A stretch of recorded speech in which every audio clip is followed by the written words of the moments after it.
Bonjour, Anne-Cécile Carême, expert ingénierie sociale à la Banque Populaire Côte d'Azur. Je vais vous parler aujourd'hui des dispositifs qui permettent d'optimiser la rémunération du dirigeant et de ses collaborateurs. Et ce, selon deux axes, les CESU préfinancés pour le quotidien et tout ce qui est plan d'épargne salariale pour l'épargne moyen-long terme. Alors, les CESU préfinancés, qu'est-ce que c'est ?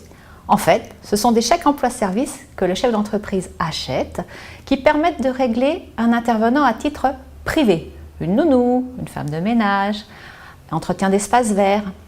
Le montant maximum est de 1 830 € par an et par personne, en totale exonération de charges sociales, RSI ou URSSAF, et en totale exonération d'impôts.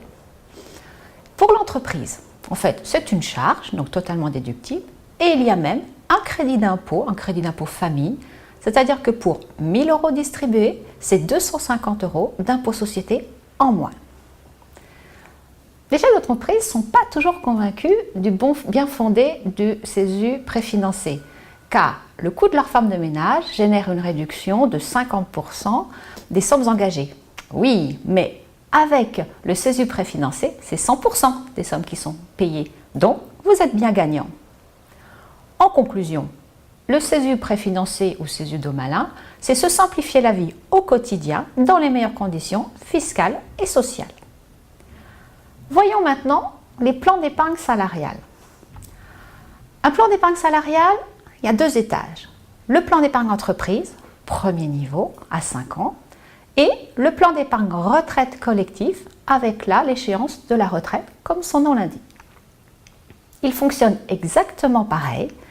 Il faut faire un versement volontaire, c'est-à-dire amener de l'argent à titre personnel, pour que l'entreprise puisse verser un abondement. C'est-à-dire, elle va multiplier la somme par 1, par 2 ou par 3. Vous amenez 50 €, l'entreprise vous donnera 50, 100 ou 150 €. Le montant maximum par an et par personne est de 9 000 €. Alors, quel intérêt de mettre en place ce type de dispositif?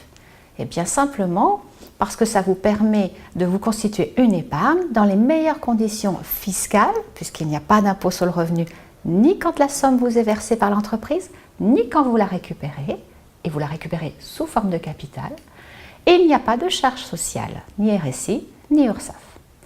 En plus, c'est un système très souple.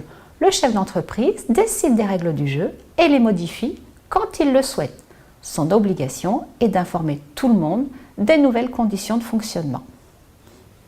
Et puis, si toutefois vous n'êtes pas encore tout à fait convaincu, je vous laisse vous imprégner de ce schéma.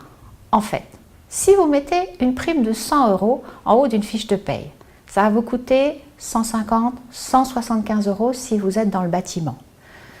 Et en plus, le collaborateur ou vous-même, une fois que vous avez payé les charges sociales salariales et les impôts, vous reste 70 € à dépenser dans votre poche.